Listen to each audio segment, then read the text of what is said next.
now I think it's time that we called up the wonderful Clare Cope. For those of you that enjoyed Tony Guittari yesterday morning and talking about what different birds you were, we started to understand a little bit more about psychology and how people think. All right, so we started to dig into that a little bit more.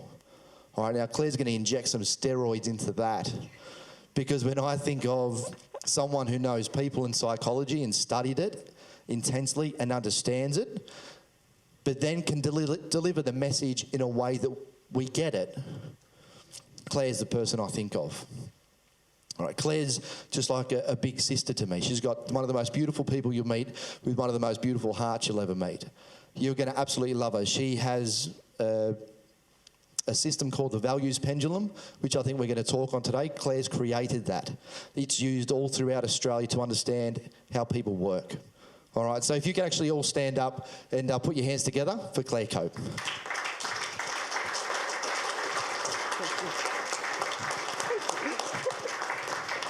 Good morning, everyone. How are we? Good? Firing on all cylinders?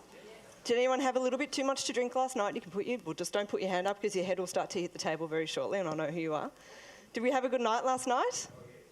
Are we having a good... I know you all had a good day yesterday, because I heard all the feedback. Are you ready for a good day today? Good.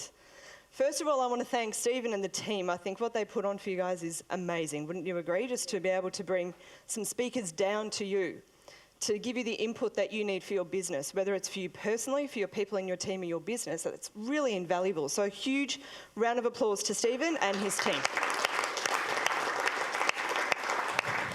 And a thank you from me as well. Like, they take care of us like unbelievably. I get asked if I want coffee about every 5 minutes. Yesterday I was like, I can't do any more coffee, I'm going to be bouncing off the walls. But they just take care of us, and that's amazing.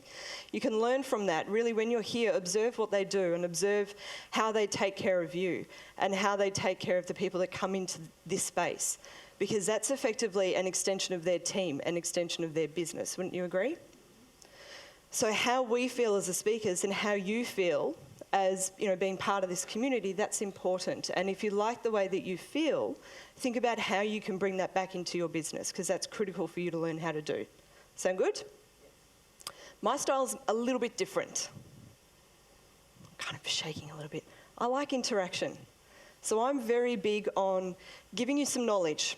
Got lots of knowledge to share, but if we don't do anything with it, it's just information. And it sits in there and you go, oh, that was really cool, that was really cool, that was really cool. But if you don't know how to apply it, what was the point in getting the knowledge or getting the information? What do you guys think? So I've listened to your feedback and I've heard what you loved about Tony was getting the idea of the personalities and the birds. So now what are you going to do with that information? Given that, as he said, personality doesn't really change. It's kind of the essence of who you are. Let's look at the thinking that goes with that human, goes with that personality, because your thinking does change and it should change. So we're going to explore how your thinking changes. So just start to think about in your head now that the person that you are now is it the same person of who you were 10 years ago? No? Same person 20 years ago? No. So what has happened to shape who you are today? How are you making decisions differently? How are you approaching people differently? How would you have approached your business differently 10 years ago? So because you have changed, that's evidence to say that your thinking has changed. Now, a lot of us do it unconsciously. You don't sit there going, ooh, I need to deliberately think about how to be more strategic, so how do I do that? True? You just don't go, ooh, I need to learn how to be more of a relationship person, so let's just switch on that thinking. It takes time, and it's unconscious. So what we're going to do is go through and give you a bit of a pathway to say, let's be more strategic about it. Rather than you kind of throwing paint at a wall and hoping that it sticks, and when it doesn't, go, oh, I've got to throw another bit of paint there, I've got to throw another bit of paint, until you find something that works. There is a pathway for growth.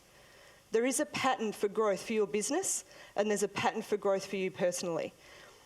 And a lot of people don't know what it is. Have you ever heard of a pattern? Do you know that your business is going to follow a pattern? You do? Some people do? Who has never heard of that? I'm getting a few nods, yeah. When I show you this, and we'll go through it step by step, you'll see, oh, that makes complete sense. Of course my business growth has to follow that pattern. So when you know that pattern, you can then know, well, if I'm here, this is the next logical step. Then once I'm here, this is the next logical step. Does that make sense? Same for your personal growth. You are on a journey as you go through life. Now, your journey, your growth and development is a little bit dynamic. So there's a pathway for that as well. And sometimes you regress down the pathway, sometimes you might take a sidestep, but there's a pathway to that as well. Now, do you want to know where it gets a little bit sexy? Well, actually, where it gets dead sexy. No, you don't? Okay, you do, good. It's when the two combine. Now, this is something that I see a lot of business owners fail to do. They look at their business separately to themselves or the people in their business.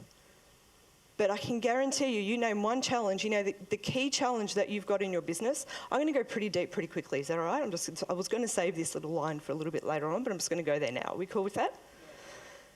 Any challenge you've got in your business, the key thing that's keeping you up at night, I can guarantee you, hand on my heart, 100%, it has everything to do with you as the owner. Everything. Some of you are going, ooh, that's a bit uncomfortable. Well, that's really cool, but it is. So your business is a reflection of you. Your business is an extension of you. So we'll look at that as we go through. You also said that you loved, with Greg, getting all the strategies about website and what to do, what not to do, some technology things, correct?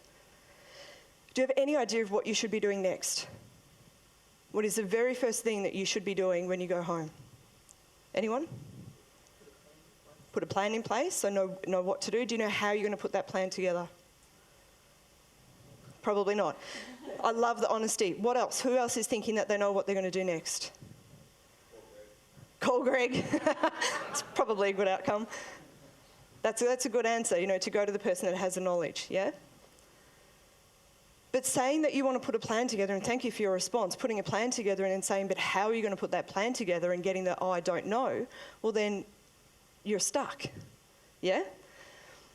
So quite often when you come to events like this, and I've seen it happen a lot, you get a lot of great information. It was a gold mine of information yesterday. What you need to do next is dependent on where your business is at. So let me give you an example. Is anyone just sort of starting out in business, like right in the very early days? Okay. So if you're starting out in business, you probably don't have a lot of funds to throw at things. You've got to be really strategic around where you spend your money. Would that be true? For people that are past that phase, you're going, yeah, that's true, yeah? So when you're looking at a website, do you need a website with all the fandangle bits on it right at the beginning? Probably not. What do you need to do right at the beginning? Pardon? The key stuff? What's the key stuff? Advertise, sales. So who said sales? Sales. What does sales deliver to you? Money. What does money do? Pays the bills. So if you're not doing the very next thing, the only thing that's going to generate money to come into your business to pay the bills, you're not in business. You're just not going to be in business. So there's no point putting all of that, whatever money you've got, into, say, a website if that's not going to translate into money for you. You're better off going to a networking event or wherever your people are getting together and selling something. Selling you, positioning yourself. You be your website. That doesn't cost you anything. Yeah? Compared to a different business. So someone else tell me where their business is at.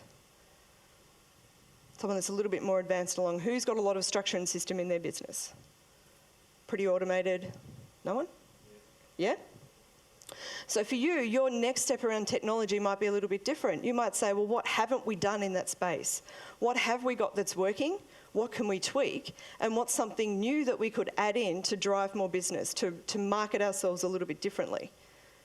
So you can look at it as an innovation opportunity or a growth opportunity because you've taken care of, you know how to generate the revenue, you know how to get it coming in time after time after time. So now let's look at growth and expansion. Yep? That's where you're at? So once you know this pathway, and I'm going to share this pathway with you today, both on business and in personal, making decisions around what you need to do next becomes dead simple. Who wants that? Just a few of you? Does everyone else want to go get coffee? I'll have a latte, white with one. All sound good? A lot of you said you wanted the mindset of Shelley. Who wouldn't want the mindset of Shelley? I still cannot I've heard her story a couple of times now, and I still cannot get my head around how to be in an ocean, just keeping your head above water, number one, and remembering to breathe and maybe do a few strokes to get you somewhere, fighting the current, B, knowing that there's stuff in there that could actually really kill you, not like potentially, but actually bite your head off, dead, gone, no, there's no turning back from that, you can't glue that back together. And 3, do it over and over and over and over and over again for hours on end. That's amazing. It's almost bordering on insane, isn't it? But that's taking your mental strength to the limit. That's actually saying, well, what am I made of? How willing am I going to push myself? How much am I going to show myself what I'm capable of doing? Now, you all have that.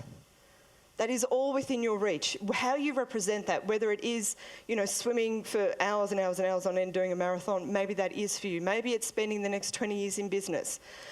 Maybe your marathon is simply saying there's this one thing. Okay, let me give you a really cool bit of advice. You ready? If anyone's wondering what to do next in their business, do the very thing that scares you the most. So maybe for you, your marathon swim is the very thing in your business that scares you the most. Does everyone have something in their business that kind of makes, I call it the undie tightening effect, where your undies get really tight? It's can't breathe. Everyone has something like that. It could be presenting, it could be going out into a new market, it could be relinquishing the reins of your business and getting someone else in. Does everyone have an undie tightening moment in their business? If you're wondering what to do next, do that. Do you want to know why? Yeah. Face your fear. Do you want to know why that's the very thing that you should do? Everything else is easy. So when you're doing the thing that's hard, you're going to do what? Do the rest of it after that. You most likely make mistakes, a lot of mistakes, and learn. So pick any successful person that you know or admire. What have they done more than anyone else? Make mistakes. Their success is not because they're smarter, not because they're better than you, not because they deserve it more, but just because they fell down more times than you and picked themselves up more times than you. That's the only difference. True? So your ability to develop that mindset follows a growth path as well. In order for you to have that mindset, you need to be able to switch on, essentially, neurology. So let's think of, like synapses firing. You need to be able to develop that in your head. I'm going to get really technical. Try to develop it in your head, where your brain sits. And develop that capability to think at a different level. Now, to keep it really simple, how you do that is just by being an active participant in your life. So that's why I'm very big in this environment where I will not stand here and talk to you for what is effectively 3 hours today and have you look back at me. It's not going to wash with me, right? My theory is I know the content, I wrote the content, so I know it, right? So you guys need to know it. And how you know it is not just by sitting there listening to me, but by applying it, by starting to think. In putting yourself in new and different situations and having to think it through, you're developing different neurology. You're expanding the way that you think. You're growing. So that's why I say the very next thing that you should do in your business is the thing that scares you the most. It's because you're going to grow exponentially in so many ways. How does that sound? Anyone up for that challenge? Yeah? Awesome. There's my little duty. Is there a hell yeah from the back? I love a hell yeah. Also, I like 2 thumbs up. That works for me too. You can also randomly stand and start doing a dance. Works for me too. Now, I have a gift for everybody. Because I think on a Saturday, who has family? That's amazing. There are many other things that you could have been doing today, don't you think? So don't sit there now and think, oh, maybe I should be doing that. Just stay where you are. You're in the right spot. But I think it's amazing that you've actually taken this time to invest in yourself and invest in your business. So as a thank you to you for doing that and sharing your time with me today, and in respect for Stephen, what I've done is I've put some things together for you, okay? Some free stuff that you can just go in and download and have a chat to me about, whatever. So I'll take you through what you get right at the end, but for now, just write this down. So that says valuespendulum.com/B for B. So what I've put together for you, I'll take you through at the end, but it touches on the key elements of what I'm going to be sharing with you. So something for your business, something for you personally, and then a way for you to bring it all together. Cool? Today we're going to be looking at how to actually integrate your business and human potential. What the hell does that mean? Is that what you're wondering? Yes. Sounds fancy. It's a little bit fancy, but it's really quite simple. Who has a business? Yep. Is everyone in the room? Who's a human being? Did anyone not put their hand up for that, just out of curiosity?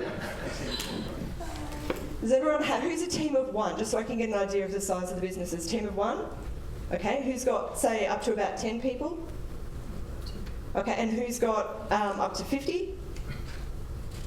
Has anyone got anything bigger than that? One person, cool, okay.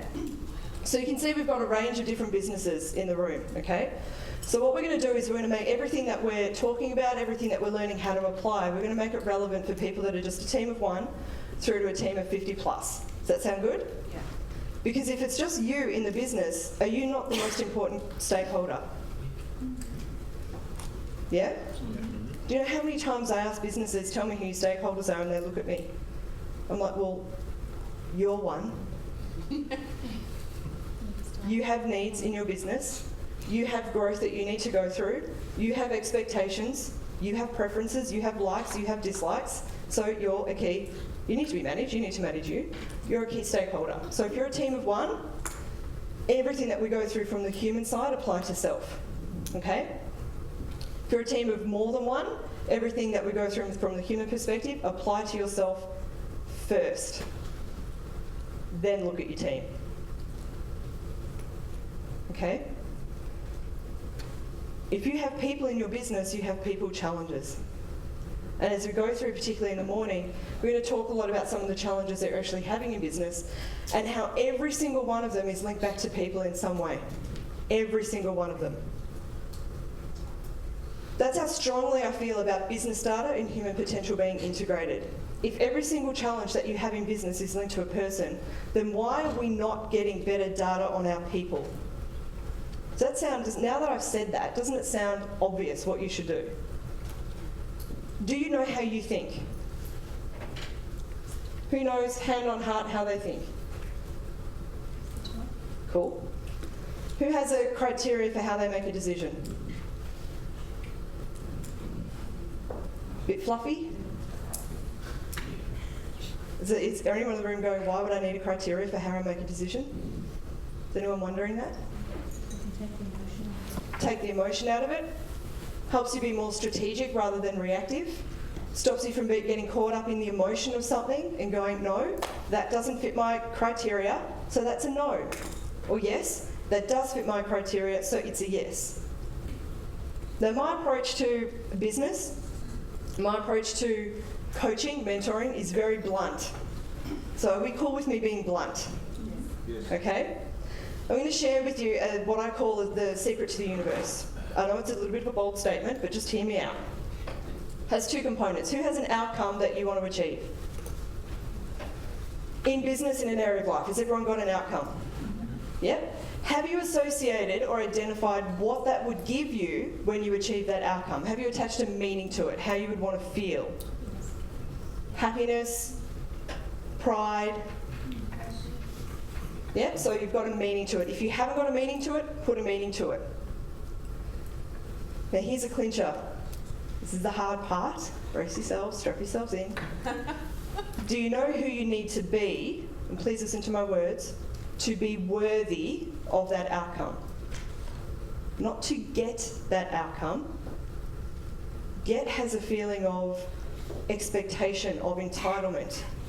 Worthiness is something that you earn. It's something that you value, that you see value in. So do you know who you need to be worthy of that outcome? Anyone? Assess you. It's the best version. The best version of you? Yeah. Something like that? How detailed have you taken that? Is it clear enough for you to identify what it is that you should do and what it is that you shouldn't do? So what are you prepared to do and what are you not prepared to do? If you goal set like that, you'll transform your results, because coaching yourself becomes really simple. You'll save money, you don't need a coach, because you can self-coach. Well, if this is my outcome and this is what I have to do to get it, I'm either doing it or I'm not.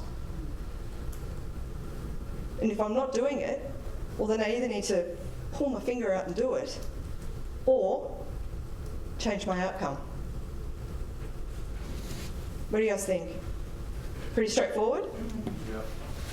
So whenever someone comes to me, I do a lot of coaching and mentoring as well. Whenever someone comes to me and says, oh, Claire, you know, this is where I'm at with my business and here's the challenge that I've got and, you know, I need some help trying to find my way through, I'll ask this question, well, what's your outcome? What is it that you really want to achieve? What would it mean for you to have that outcome? Do you know who you need to be worthy of that outcome?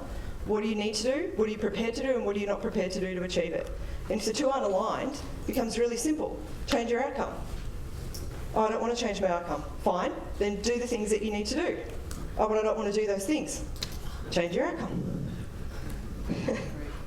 I don't know what story you want me to believe. I don't know what you want me to buy into, but I'm not buying into the whole, it's too hard, I don't know how. You have access to people. You are connected to an amazing community here. If you needed help with something, what do you think you should do? Ask. You've got access to Stephen.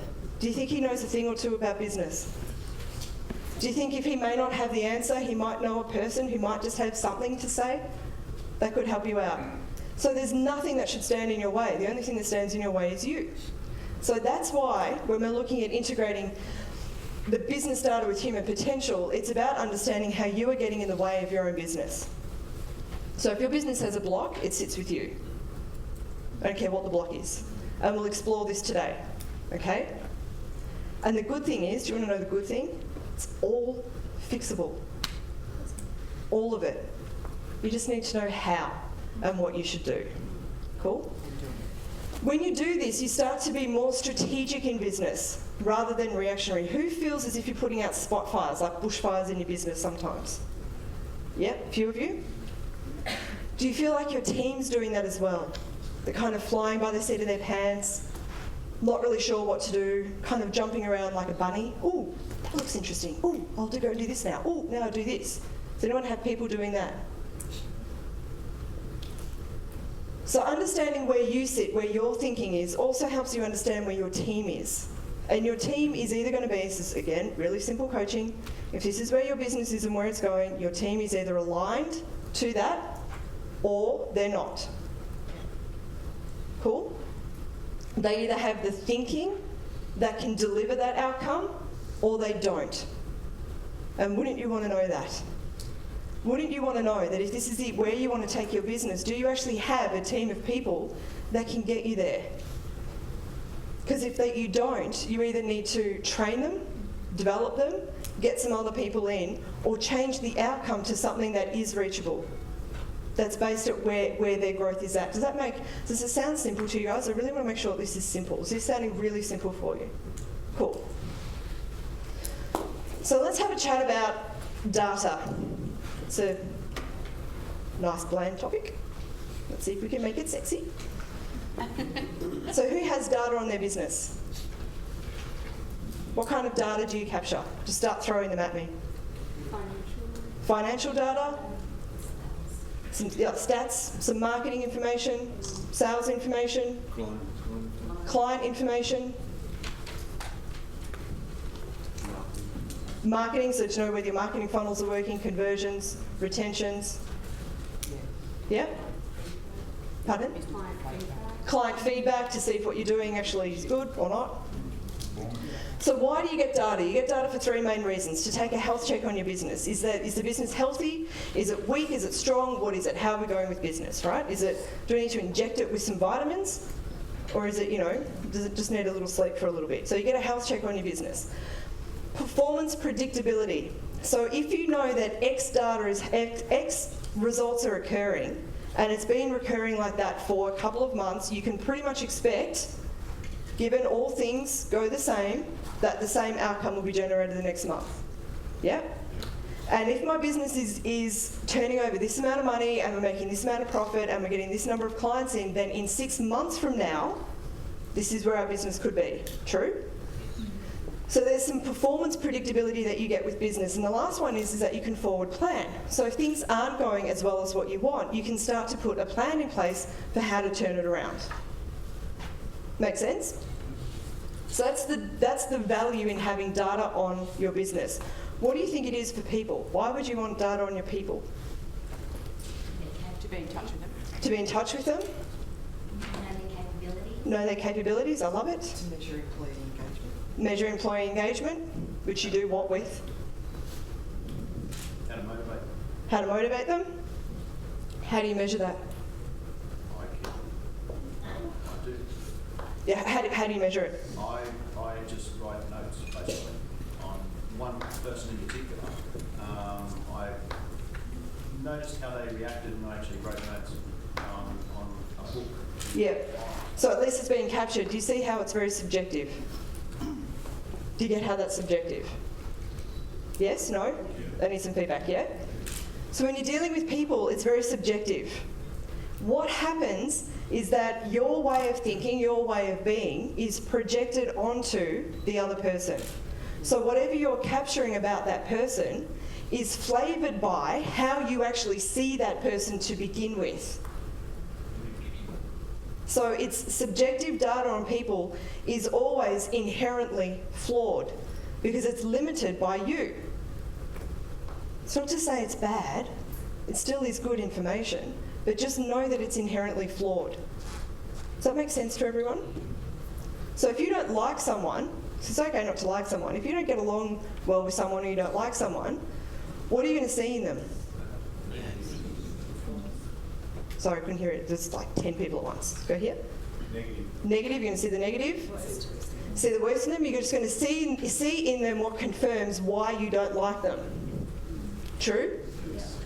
The person that you like being around, what do you see in them? The positive. Everything that reminds you of why you like them. Now, here's the interesting thing.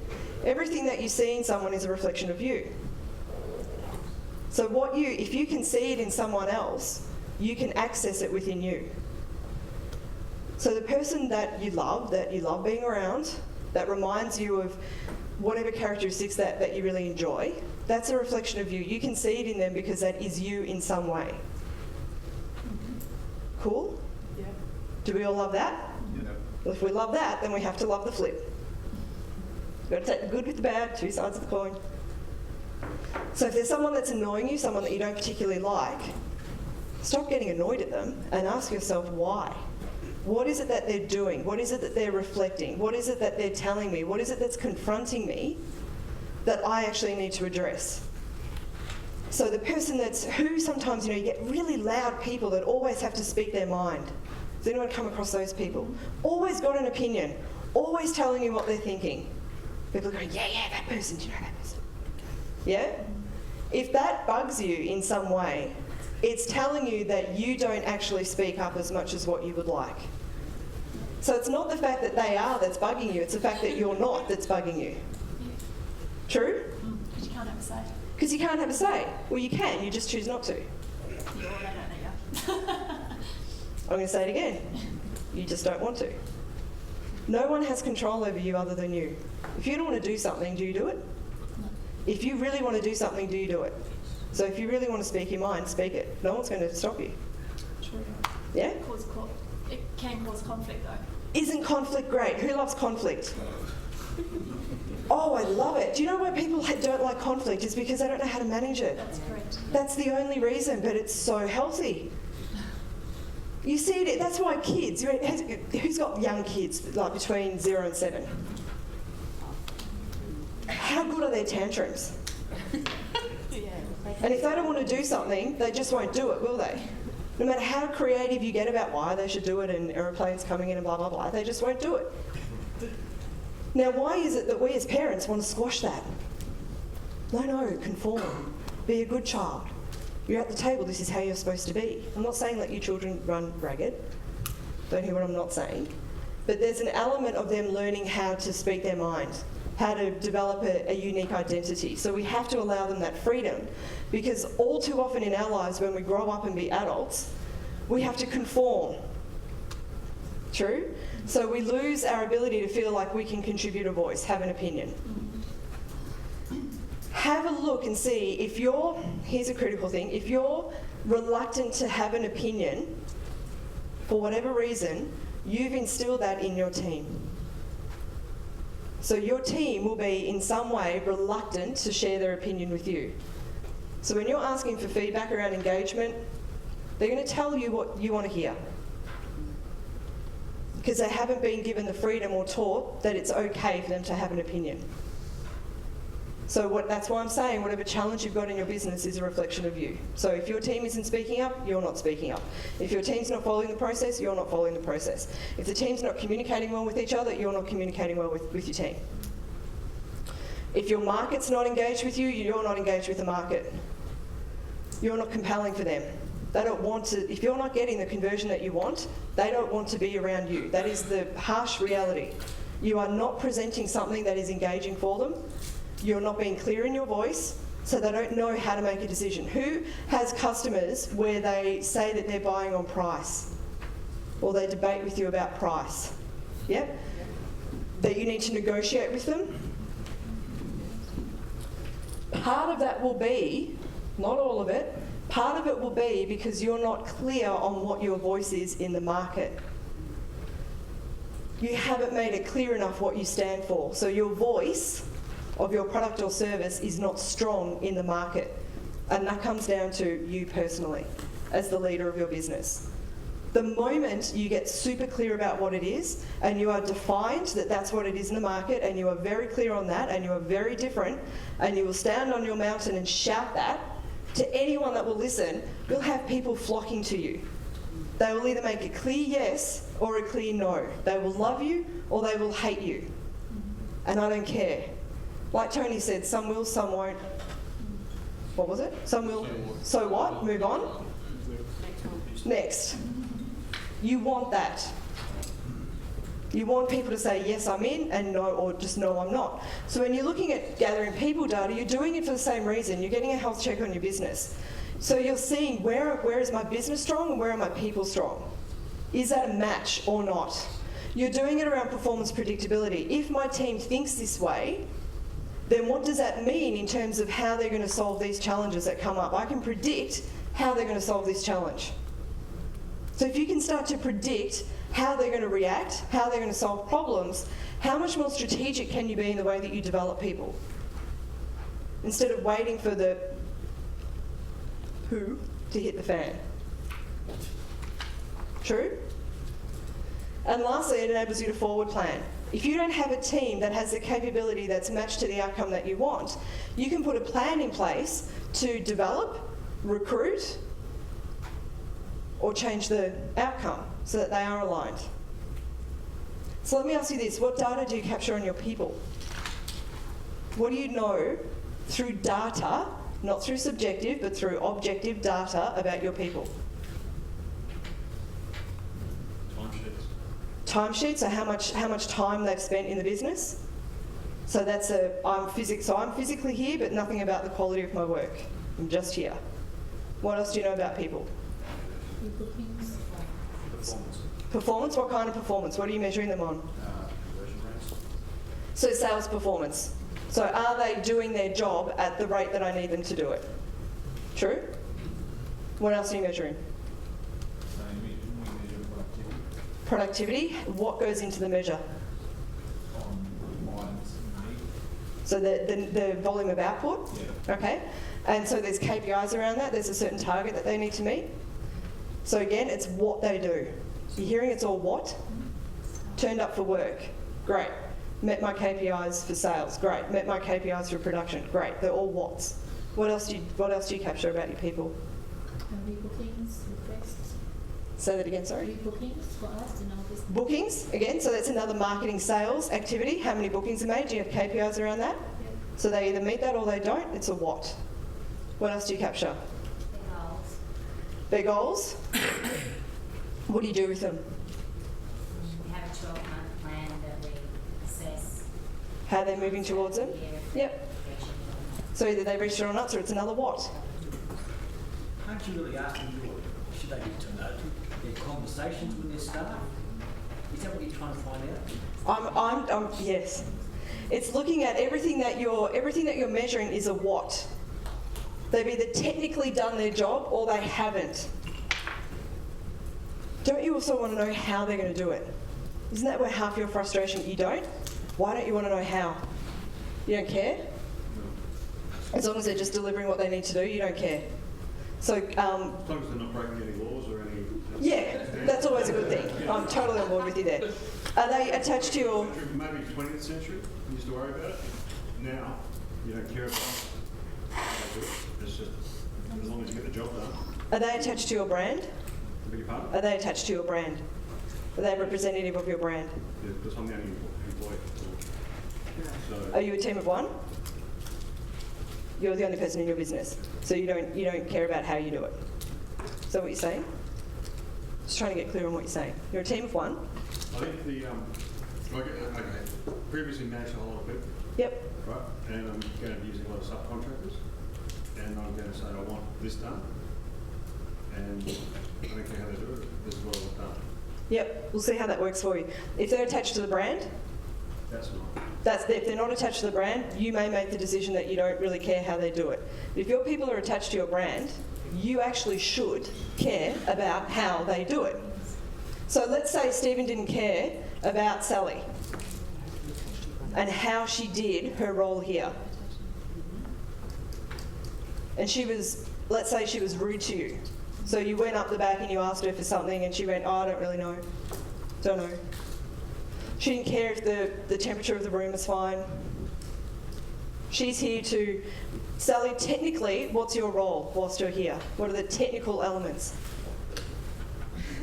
Whatever Steve says. Whatever Steve says, yeah. But it's that we create a safe environment that he, customer service, make sure I'm doing things that he's not when he has wants. Yeah.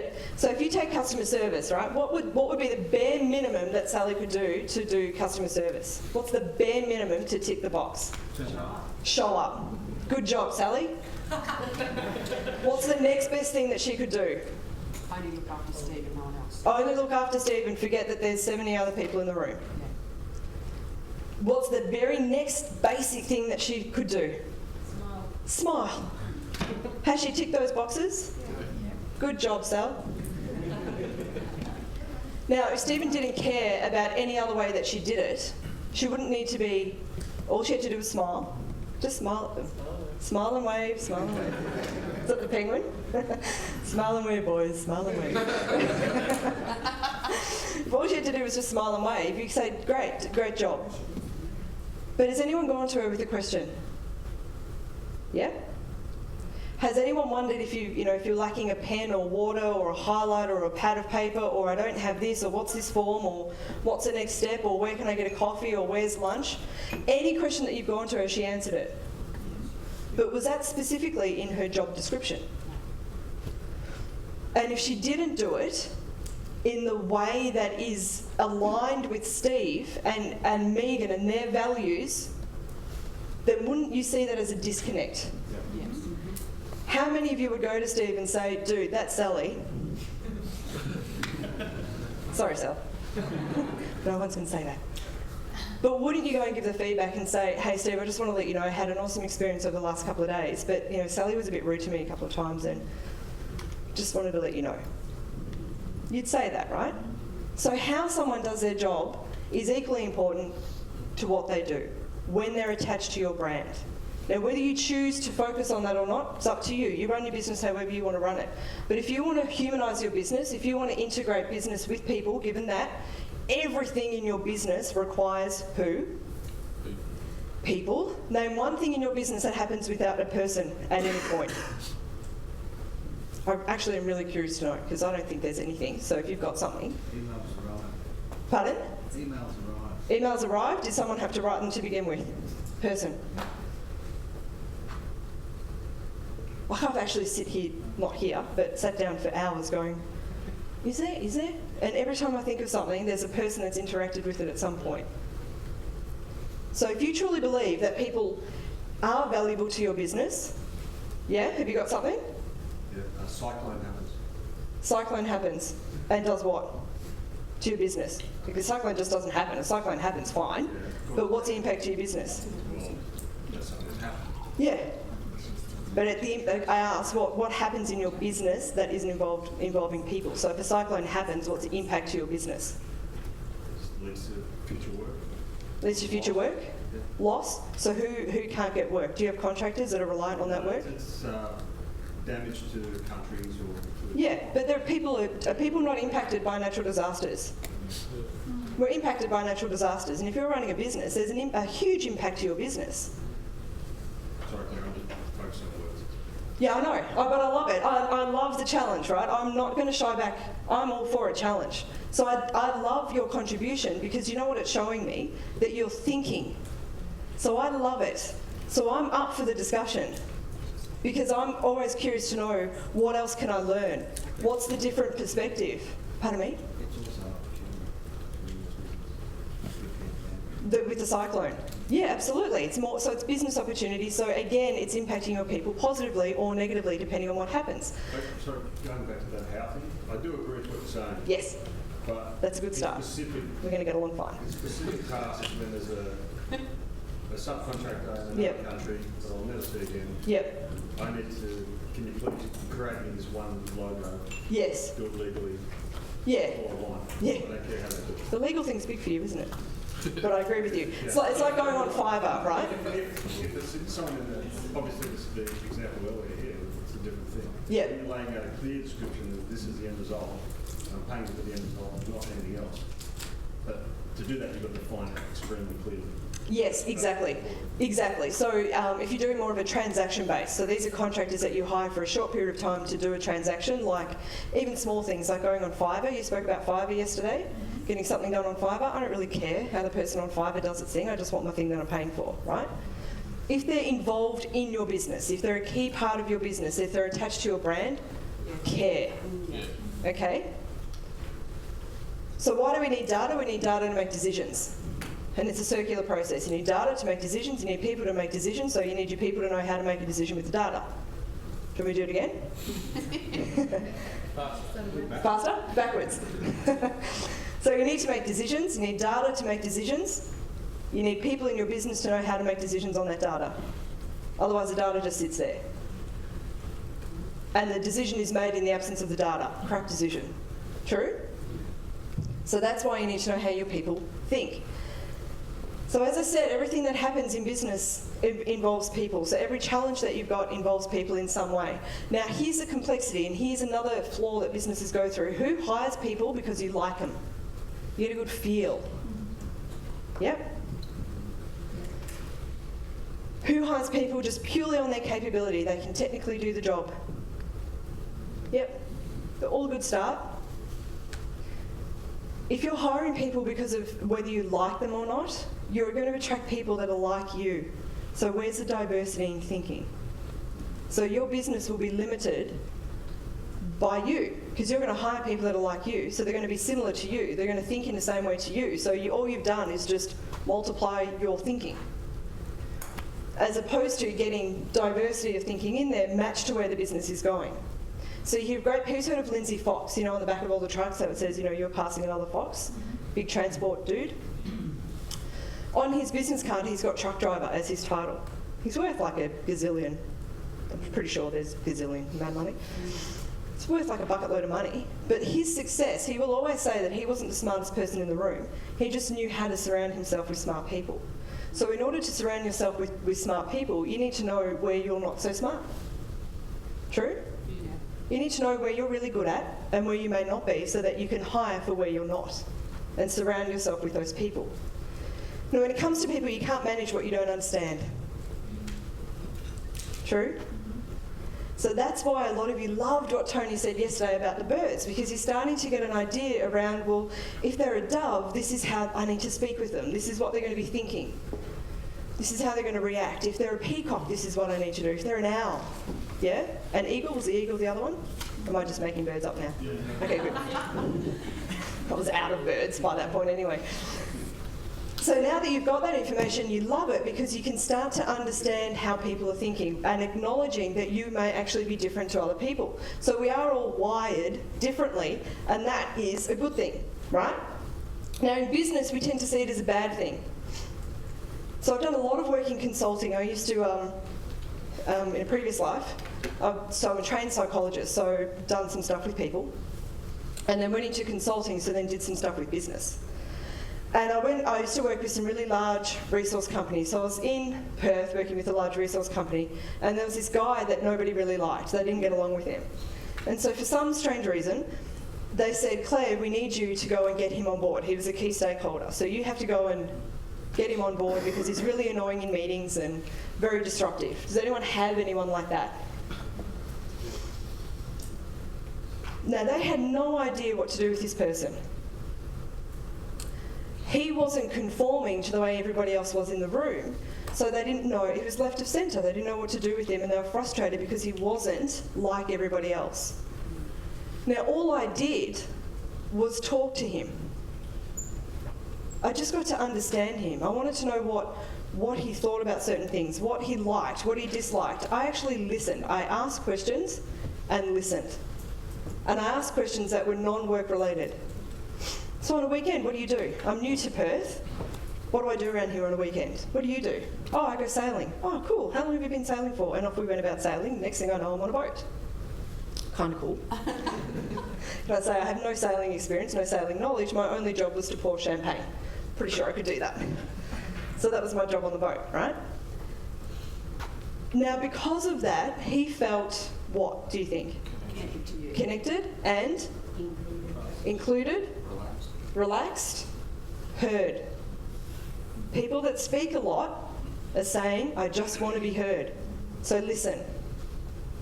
When you listen, you diffuse the need for them to shout.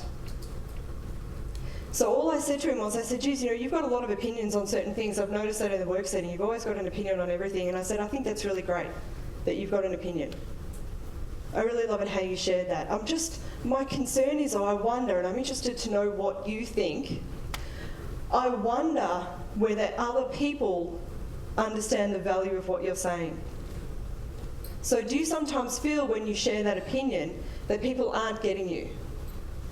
So you feel you need to say it maybe a bit louder or in a different way? Yes, that's how I feel. Right, well, is there something that you could say when you're sharing your opinion that connects what you're saying back to the reason why we're all together? To help them understand. Because it's not that they don't want to understand, they just don't know how to understand what you said. Do you reckon you could do that?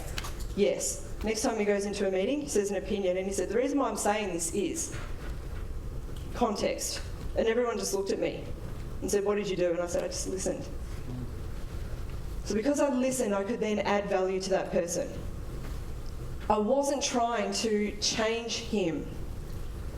I was trying to understand where's his strength and how do I deploy it. So I'm going to say that again. When you're working with people, do not change them. It is not your responsibility. You are not responsible for my growth. Don't you dare have an opinion on it. And don't you tell me what to do. I'll grow in my own time. Thank you very much. If I want to grow, I'll grow. Give me opportunities, let me step through the door.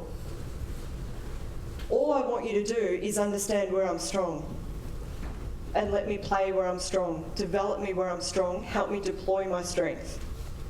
But stop shoving in my face all the ways in which I'm weak, I'm not contributing, I'm not doing this, I'm not doing that. Tell me how I'm strong. Is this making sense to everyone? Is that something that you do with your team?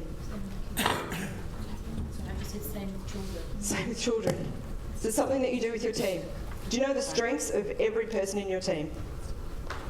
No? Some do? Do you know the strength of yourself? Not getting enough yeses. Just saying. Whole lot of shh. Who knows, hand on heart, what their strength is? Hand on heart, hand on heart. Stephen at the back, yep. Well, as a business owner, there's not many people telling you what your strengths are. Yeah. So it's a bit hard to... It's a bit hard to gauge it, so you have to know it from within. Oh, yeah, great. Yeah. Yes. But you do, don't you? Do you know, I actually do that all the time. Because I'm in business, no one's going to pat me on the back. They're going to tell me everything I do wrong. That's right. Right? No one's going to pat me on the back. Very few people will, so I have to do it for myself.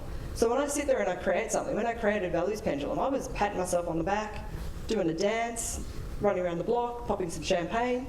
I was proud of myself. So where do you know where your strength is?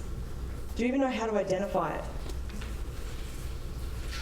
I think it helps if you understand your weakness first, to then find out what your strength is about what you are good at, because there is a difference in how you perform, and then that actually leads to who you put around you from your team's perspective. Yeah. And it is a good way to start. If you're more versed in identifying where you're weak and beating yourself up, who has a little stick in the back of their pants the whole time, and every time you stuff up, you just start whacking yourself? Do you beat yourself up more than anyone else? Who is your own? Are you your own worst enemy? Yeah. Your harshest critic? Yeah? Do you want my coaching on that? It's pretty blunt, pretty short. Stop it. Just stop it. You're not perfect. You're never going to be. Stop focusing on what you can't do. Focus on what you can do. Stop focusing on where you stuffed up. Figure out what you learned from it and move on. The more you focus on what you can't do, the more it becomes a reason as to why you're not doing something in business. Yeah, because you're in that negative. You're in the negative. Yeah. Do you know what I mean? It becomes a perfect excuse. It's kind of like, who's ever done DISC or Myers-Briggs? You've heard of it at least, yeah, you've done it, right? So, great, you're an ESTP. Oh, you're an INFJ, awesome. What do you do with that? You're a D, great.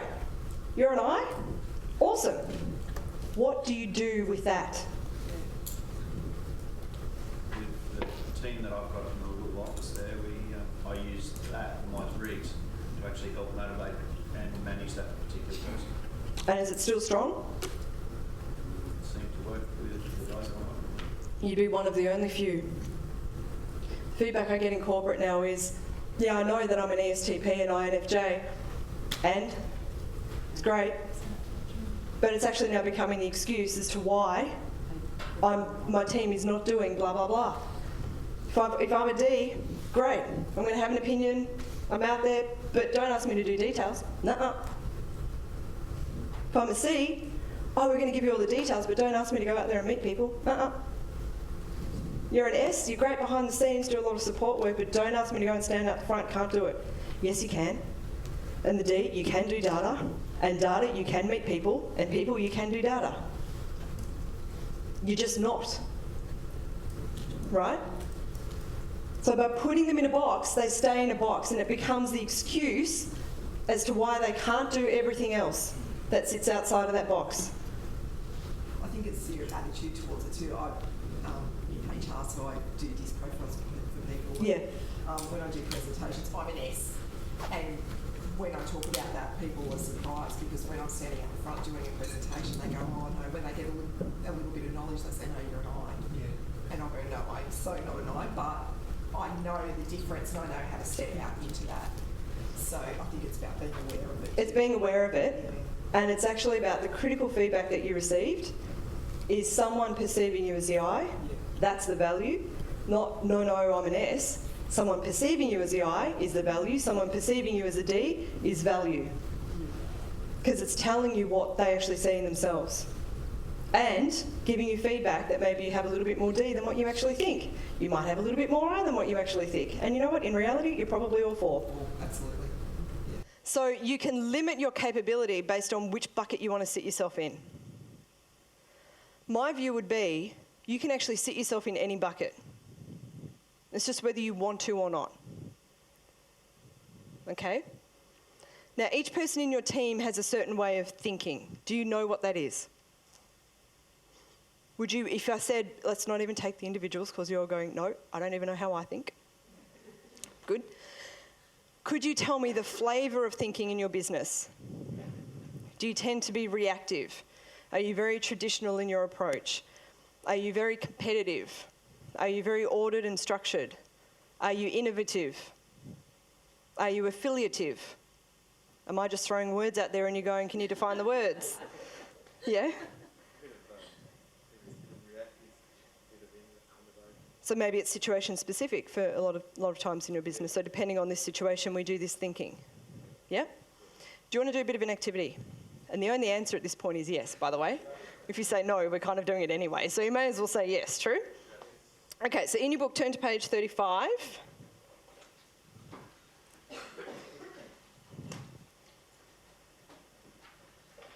And on page 35, there's a table. There's a list of business challenges, there's a list of thinking, and there's a business cost.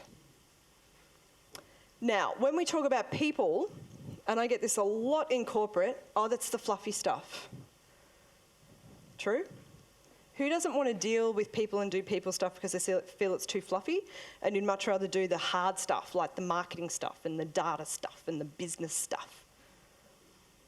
I tell you what, you don't deal with the soft stuff, the people, the fluffy stuff, they're going to have a huge cost on your business. So for something that's fluffy, they cost you a bucket. Just think about your recruitment costs. What you invest in your team when you develop them. What you invest in leaders. Hiring a leader in your business. The cost of retaining an employee and when they leave, the cost to your business. They're easy to calculate. But let's calculate the cost of the thinking deficiencies in your business, because that's the bit that we've missed, okay? So this is what this is going to do. It's going to help you think about the challenges that you've got in your business differently. It's going to help you integrate what's going on in your business with the people in your business to give you more information around why you're having that challenge. Sound good? No? Do you want to go have coffee instead? No? All right, good. So you've got a list of business challenges, a list of thinking, and then a business cost.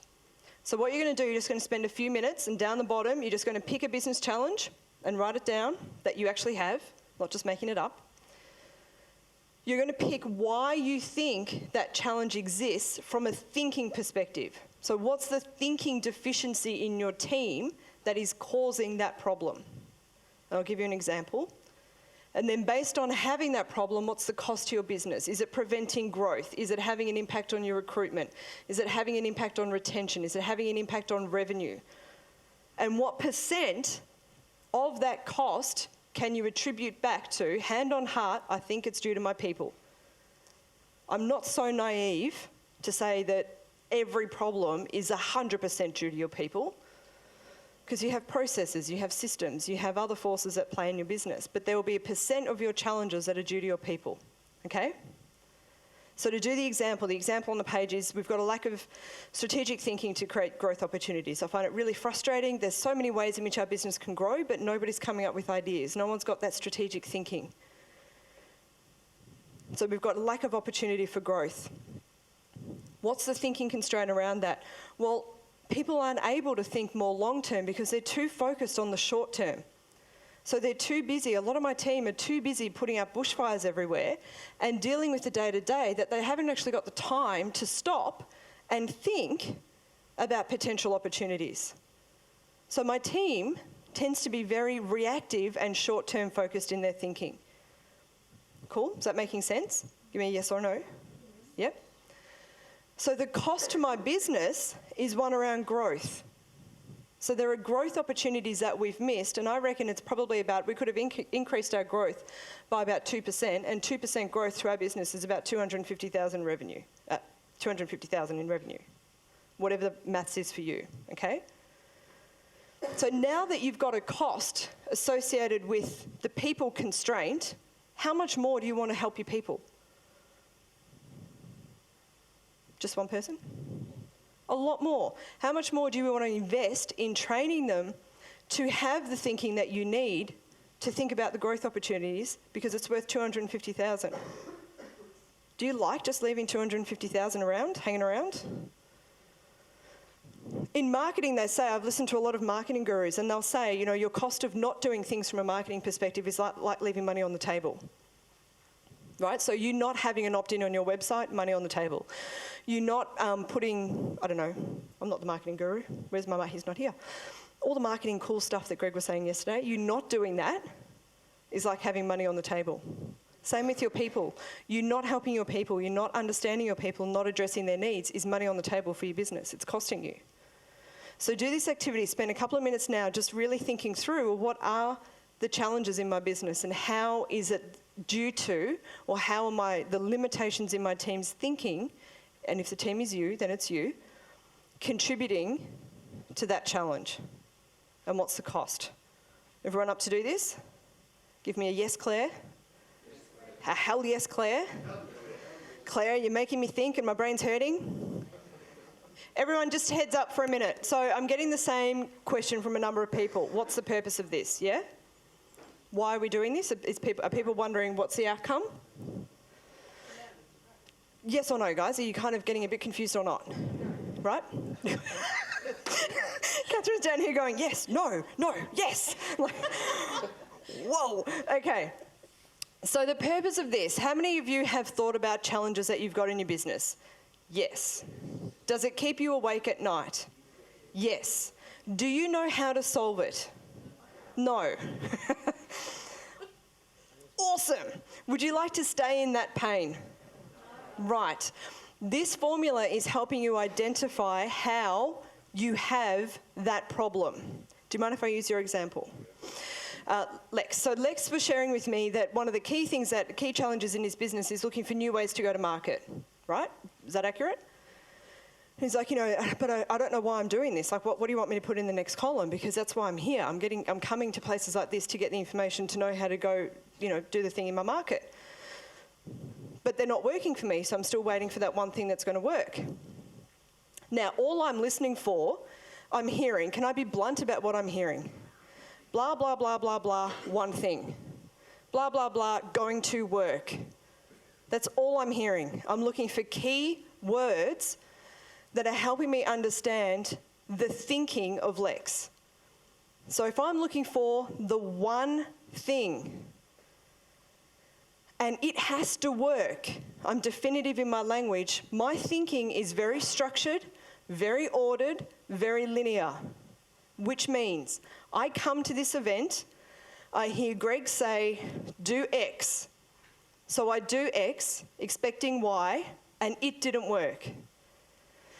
So I don't think that what Greg said is going to work, because I did X, but didn't get the outcome. Do you think, you know the variety in the room, you've got people that are starting out, people that's a business of 1, people that are a business of 50. Is it possible for one piece of advice that Greg can say to be 100% relative to your very specific business? Your market, buying patterns in your market? No. It's a concept. So if you want to know how it works for you, engage the mentor to teach you how to apply that. Because that one principle will be, for you, with your market, here's how you need to implement it. For you, with your revenue that you've got available, here's how you need to do it. Now, if you don't have that thinking, which is multiplistic, opportunistic, creative, innovative thinking, to take the concept and think about how you specifically could apply it, that's the gap in your thinking that's holding back your business around that challenge. Does that make sense? So if you don't address it in some way, shape or form, you're going to keep doing the same thing, getting the same results, which is insanity. Isn't that the definition of insanity? So by understanding the way in which the thinking that you're using to solve that challenge, if you're not solving it, it's because of the way that you're thinking. So if you want a different outcome, change your thinking. Educate yourself so that you think differently. Get around people that think differently and can help you. Get advice to change your thinking. So that's the simple formula. Change your thinking to change your outcome. So for every challenge that you've got, if you identify the thinking that you're using to try to solve the challenge and you're not solving it, then you need to do different thinking. Does that now make sense? So when you're writing down the challenge, and so do this in your own time, when you're writing down the challenge, you need to be asking yourself the question, why do we have this challenge? What is it about my thinking that is causing this challenge to be there? So for Lex, it was the structured way of thinking, the very ordered way of thinking, the linear way of thinking, which is perfect in some areas of the business. But in marketing, no. Marketing is creative. If we interviewed Tony and said, when you were doing your sales and amazing guru working with people and teaching people how to do sales, you've got a very structured formula, yes? How they do it is different. Their unique flavour is embedded into it. The process is relevant, but the execution might need to be tailored to the different markets that you're in, the different client that you're with, hence the birds. Yeah? You can't take the same approach to a dove than you can a peacock. It's the same thing. You can't solve a challenge in your business using the wrong thinking. Do we like it or not? Have we taken you to a place where you haven't yet been before? Has anyone ever stopped to think about how they think? Some do. Yep. So for those of you that do, did you find that activity a little bit easier to do? A little bit easier? For some of you that you've never really thought about how you think, was that activity a bit challenging? Yeah. So that's all the feedback that's telling you at the moment. It's we haven't taken the time to really look at how are we approaching our business, what's the thinking that we're bringing to it, and how is that thinking causing us problem? So that's why understanding your personality, looking at the birds and understanding where you are is so useful, because then you can tailor your approach based on you and tailor your approach based on the person that you're dealing with. Same thing with thinking. The difference is with thinking, you can grow, develop, expand it, change it. True? So what have we learnt this morning? Let's just take a step back and see what we've learnt. What have we all learnt? It's the one key thing that you've taken away. Yeah. People are, how many times do you hear businesses say people are our most important asset? People are your business. Exactly. Yeah, we pay so much lip service to that. So that's a great takeaway to have. People are my most important resource. They are the most important thing in my business, so now let's treat them with that respect. What else have you taken away? Be very clear on your outcome. Why you're doing something, attach the meaning to it, and know who you need to be, what you're prepared to do, and what you're not prepared to do. Very clear coaching. How are you going to get to the outcome point? You set the outcome as a goal. You've really got to have a look at it. The pathway. The pathway. Yeah. To do it. If you're going to deviate off that pathway, you've got to change that outcome. It's not going to work. Yeah, so always having that outcome in mind. So starting with the outcome in mind and knowing what your pathway is to get there. If you need to go off track of that, that's fine. Just know why and if it's going to impact that outcome and readjust. And as when we come back after morning tea, we're going to I'll show you the pathway. The pathway that all businesses go through, the pathway that all humans go through in their development, and you'll start to see how they're matched. Cool? What else have you taken away from this side of the room? No pressure. If you're wondering what to do next, do the very thing that fears you the most. Who liked that one? Yes. Oh, you like that one? Yeah. I get asked that question a lot. What should I do next? Well, what scares you the most? What have you been putting off? I've been putting this off, this off, and this off. Great, do that. It's going to change your business. Instead of expecting people to be us, like heading the same direction as us, help Yeah. change their mindset and help them. Yeah, that's it. Instead of just instead of expecting people just to be on the bus, understand why they're on the bus and how to help them be on that bus in a productive way, which requires you to know what.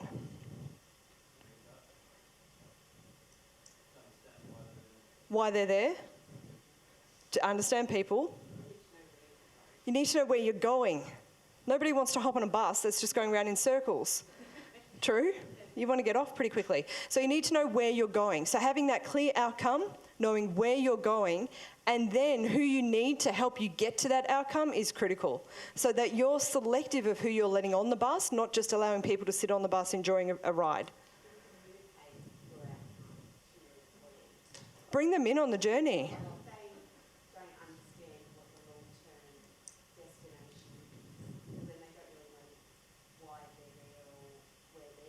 Yeah. It's okay as a business owner to know, right, well, this is our outcome and that's where we're going.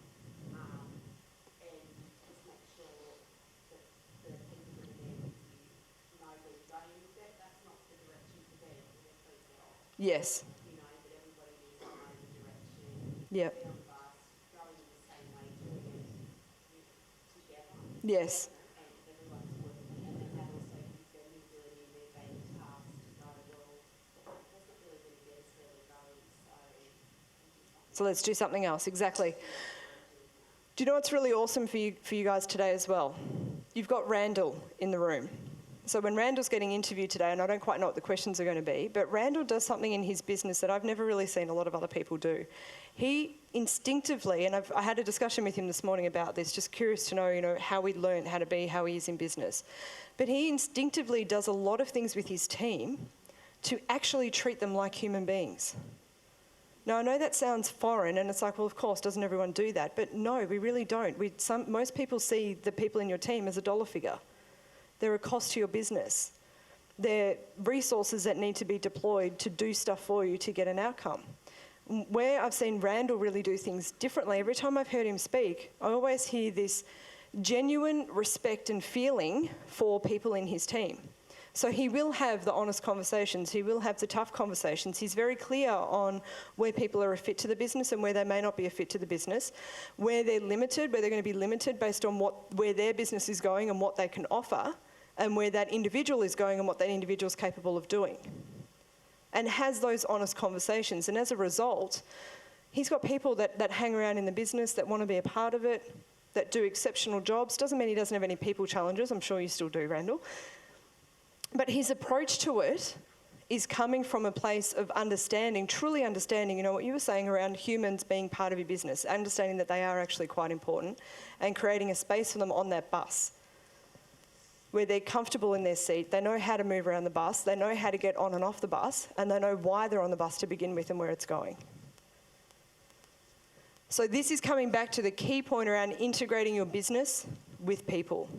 There's no point having a bus, which is your vehicle of where the business is going, if you don't know who you need to allow onto the bus and what you're doing with those people when they're on the bus.